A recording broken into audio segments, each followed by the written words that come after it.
জ্ঞানীরা যাকে ব্রহ্ম বলে, যোগীরা তাকেই আত্মা বলে, আর ভক্তেরা তাকেই ভগবান বলে।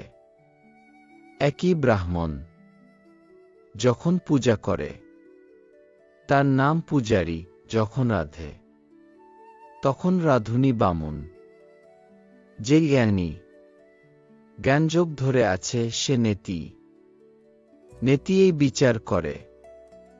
ব্রহ্মে নয়, ও নয়, জীব নয়, জগৎ নয়। বিচার করতে করতে যখন মন স্থির হয়, মনের লয় হয়, সমাধি হয়, তখন ব্রহ্মজ্ঞান।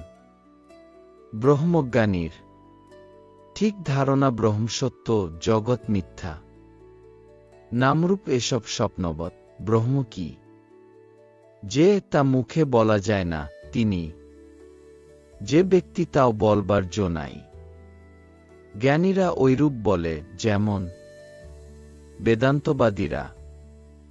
ভক্তেরা কিন্তু সব অবস্থাই লয়, জাগ্রত অবস্থাও সত্য বলে, জগৎকে স্বপ্নবৎ বলে না। ভক্তেরা বলে, এই জগৎ ভগবানের ঐশ্বর্য।